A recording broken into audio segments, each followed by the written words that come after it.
Well, my name is Galtung, and sitting here in Oslo, Norway, where I was born, approaching my 80th birthday and waiting for your questions.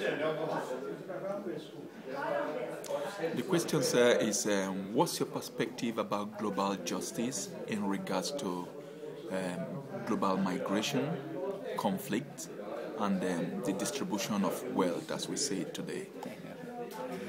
Well,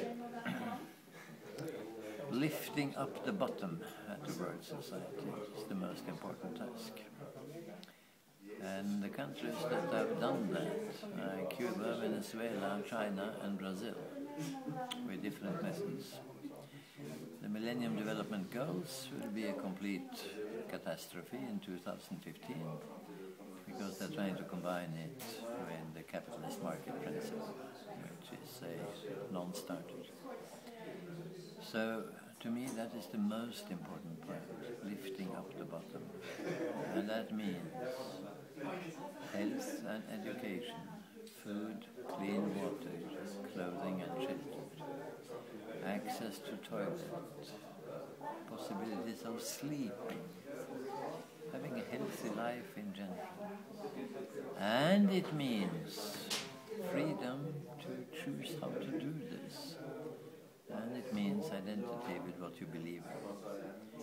So one important component will be much more tolerance of other ways of finding your rooting in life.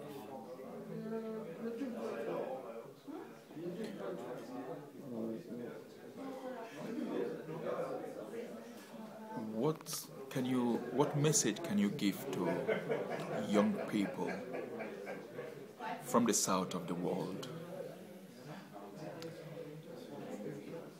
There is something that one should never lose, and that is one's own dignity. And I think dignity has very much to do with the satisfaction of basic needs. And as I said again, cooperate in all projects to lift the bottom. But it's a good idea to try to do it without challenging those at the top too much, because they get very nervous and they have good contacts with the power structure. So the moment you challenge those at the top, they will reach for their cell phone and call their brother-in-law, who is the head of the military police or whatever it is, and another brother-in-law is the Supreme Court Justice. So this has to be done with some sagacity and wisdom, if you will. But I think to struggle, the basic struggle is at the bottom. The so-called Western Development Assistance has not succeeded in Cuba. If you compare it with the way the Chinese and the Brazilians go about it, the Venezuelans and the Cubans, it's totally different. So less than 4 countries that to me are doing exactly this, and thereby giving dignity to people. Young people can cooperate in this.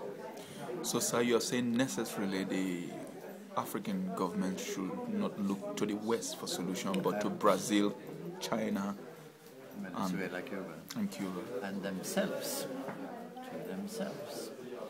If you look at traditional society, in Africa, you didn't have the abysmal poverty and misery that you have today. You had a village, a clan, a chieftainship that was a fairly homogeneous and self-supporting unit, and it was taken for granted that when somebody had made a good catch, he would share with others. Now, this is not the market principle, which comes from a little foggy island in the North Sea, with tight-upper-lip, relatively stingy individualists, constipated often. And unfortunately, England has had almost a monopoly of developing economic theory. And that economic theory is based on scarcity, competition, market principle. And the more you have to throw into the market, the more will you get out. And if you have nothing, you are done. Now, I would recommend to youth in Africa not even to think of studying economics. This kind of Anglo-American economics. It's not worthwhile wasting your time on it, unless your ambition is to get a job in the World Bank. And thereby you will just contribute to more disaster. I would learn exactly how the 4 countries I mentioned did it. And I know a lot about that. And there are very concrete things that can be done and can be imitated and added to by any African country. But let us now add that of the 53 countries in Africa, there are only about 10 that are in the press because they're doing very bad with this much violence and so on. Look at a country like Tunisia. It's a success. It's maybe 3% poverty, misery. Look at a country like Cameroon. Doing fine. I mean, there is nothing wrong about Africa. It is at some spots, and those spots happen to a large extent to be where the English penetration was the heaviest. I say Kenya, Sudan, as examples.